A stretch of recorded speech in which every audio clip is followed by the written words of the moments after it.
Yesterday, we reported on UN Ambassador Nikki Haley and Donald Trump, who both made comments threatening to potentially pull funding from countries that participate in an upcoming vote as of yesterday that was going to happen inside of the United Nations that would condemn the US's decision to move its embassy to Jerusalem, which is obviously very controversial.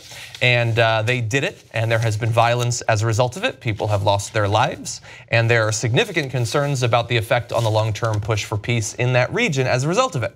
Well, now that vote has actually happened despite the threats, and here's the final result. It was 128-9 voting to condemn the US for that move, with 35 countries abstaining. Now, the 9 who voted against the resolution, we have the US and Israel. I mean, if you were betting on that, you should have been. But also Guatemala, Honduras, the Marshall Islands, Micronesia, Nauru, Palau, and Togo. Oh, the great island nation of Togo, what have you done? Yes, well, look, every nation gets to vote, it's the UN. But it is interesting that they have decided to go with the US. Now, there were a lot of abstentions, and that's questionable as well, especially considering the fact that with the threats to pull the funding, a lot of people are paying attention to this. There can be a certain maybe cowardliness to not deciding to vote in the end. But what's interesting is one of the countries in that abstaining category is Canada.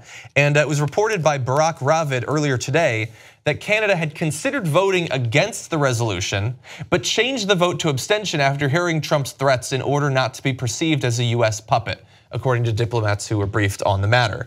And so it did seem to have an effect, these threats, but perhaps not the effect that they intended.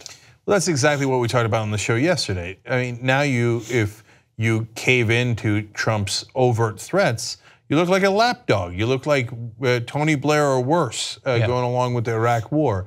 So it puts our allies in a tough position, even if they were going to agree with us. Yeah. And they have enough sense not to. And as we talked about yesterday on the show too, sometimes your allies are in a case like this voting against you, not because they don't like you, not because they're against you, but because they're trying to help you.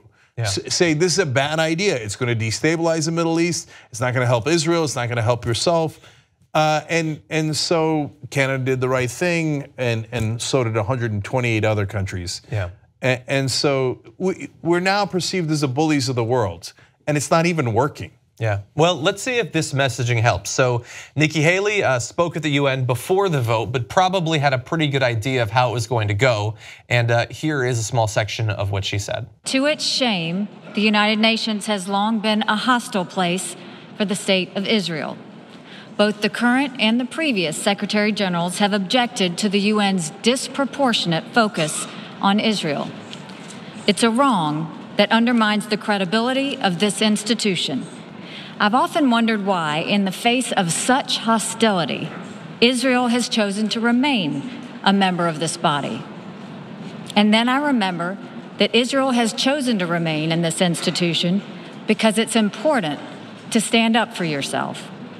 Israel must stand up for its own survival as a nation, but it also stands up for the ideals of freedom and human dignity that the United Nations is supposed to be about. That speech was disgusting.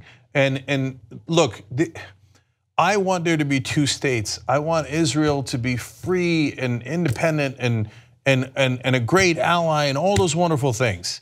But you cannot go out there and say with a straight face that Israel stands for the values of freedom while you are occupying the Palestinians for decade after decade after decade, and you have no plan to ever let them go. So it's not a coincidence. Like they make it seem like just randomly, the entire world decided that Israel was wrong about this, and just out of being capricious or something. No, there's a reason, because you're not legally allowed to occupy those people. You're not. Let them go. Let them go. If you care about Israel, you love Israel. Stop putting it in a situation where it does not have the moral high ground, where it seems like it has captured those people and is never going to let them go. For God's sake, do a 2-state solution. So, but for America to come up there and do a disingenuous speech about how Norway and Uruguay and Kenya or somehow decided that they're going to suppress Israel's freedom. What What's being suppressed? Israel's allowed to be Israel. Israel's got everything. It's got power. It's got weapons. It's got the US behind it, the biggest military ever created in the history of the world. It's the Palestinians that are, it makes it, if you listen to Nikki Haley's speech, you think that the Palestinians were occupying the Israelis. It's the other way around. Let them go, let them go, let them go. If you care about Israel and you care about doing the right thing and living in peace for God's sake, you gotta let them go. Peace deals work. Carter did a peace deal between Israel and Egyptians. The right wing laughed at it. They said, that'll never work. It did work. Yeah. They haven't gone to war in all those years and all those decades. Peace does work. The right wing doesn't want peace, not because it cares about Israel or America, but because fear drives people to vote for right wingers. Yeah. And if you have peace, well, then it's harder to make people afraid. And it's also monetarily very good for some people. Yeah, we're not gonna play more of her commentary, but it went on like that for quite a while. And she made clear that, I mean, she seemed to know the vote was not gonna go her way, since we all did, but said that this vote won't change the decision. The embassy change will happen, although not immediately, and that the US will remember those who voted against them and disrespected them, she specifically said. Well, wow, the bully was disrespected, are you okay? You just watched the video by the Young Turks, home of the revolution. If you'd like to get a lot more than that, get the full show by becoming a member. TYTnetwork.com/join.